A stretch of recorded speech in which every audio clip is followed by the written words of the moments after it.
Hininaan niya ang pihit sa silinyador ng kanyang kotse habang palapit. Bigla na lang kinalabutan nang makita yung marka na ginawa niya kanina.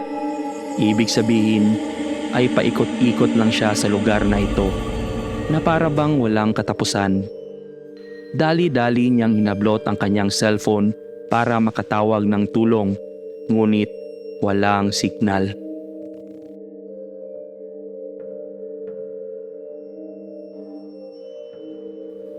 Agad niyang inapakan ulit ang silinyador. Pero ngayon, ito ay mas diniinan. Gusto niyang makaalis agad sa lugar na ito. Tumingin-tingin siya sa paligid pero walang hanggang kakahuyan pa rin ang bumungad sa kanya. Nakarating siya ulit sa malaking puno na may marka. Pero may kakaiba na sa puntong ito. May babaeng nakaputi na nakatayo. Nakatago ang mukha dahil sa mahabang buhok na halos umabot na sa kanyang bewang.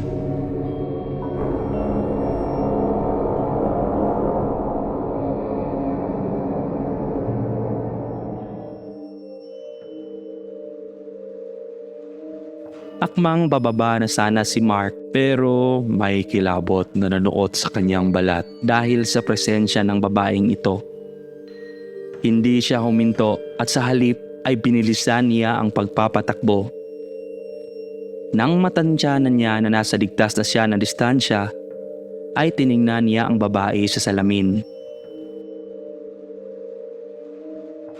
Nakatayo pa rin ito sa kanyang lugar kanina at nakatingin sa kanyang direksyon.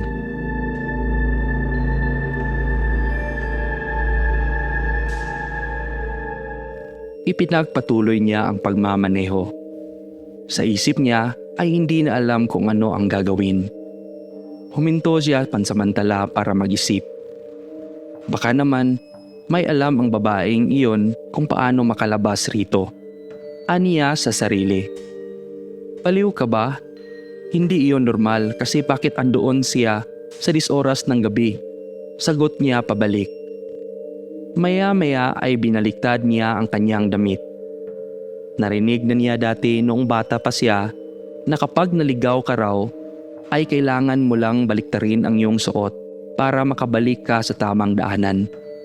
Nagtungo na siya ulit kasabay ng pagdadasal na sana makalabas na siya sa lugar na ito. Pero ang nakakabaghabag ay natanaw niya ulit ang puno at ang babaeng nakaputi. Hindi tumigil si Mark sa pagdadrive at binilisan pa niya lalo ang takbo. Ngunit biglang tumalon ang babae sa gitna ng kalsada habang nakatutok ng tingin sa kanya.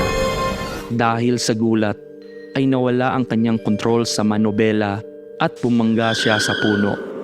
Sa awa ng Diyos, hindi siya gaanong napuruhan.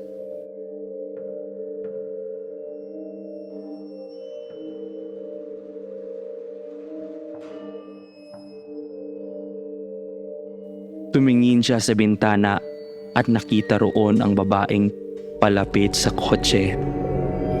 Naramdaman niya na parang may gustong gawing masama ito, na tila ba takam na kitilin ang kanyang buhay. Sisigaw na sana si Mark nang biglang mag-ring ang kanyang cellphone. Nakita niya ang numero ng kanyang ina. Parang bigla siyang nagkaroon ng proteksyon na kumulob sa kanya. Pagkasagot niya, "Nak, nasaan ka ngayon? Okay ka lang ba?" Tanong ng kanyang ina.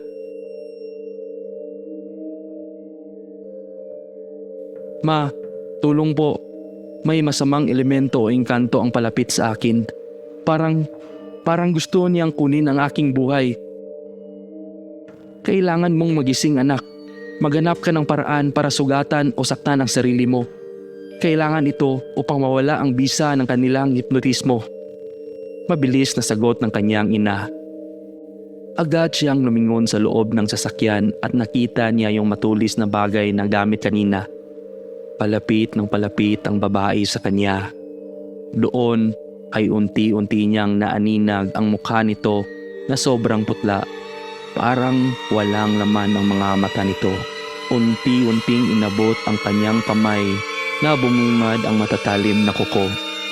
Bago pa man siya nito mahawakan, ay sinaksak ni Mark na malakas ang kanyang kaliwang kamay.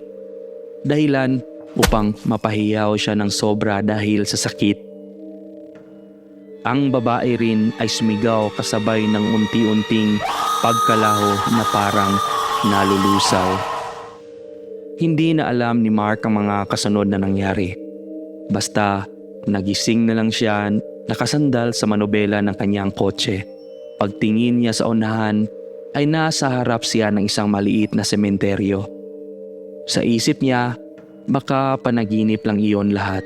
Subalit, nakaramdam siya ng biglang sakit sa kanyang kaliwang kamay. Ito yung sugat dahil sa malakas na pagsaksak niya kanina. Di maipaliwanag ang kanyang nararamdaman at bigla na lang napaisip yung iskinita pala na pinasukan niya papunta sa sementeryo na ito.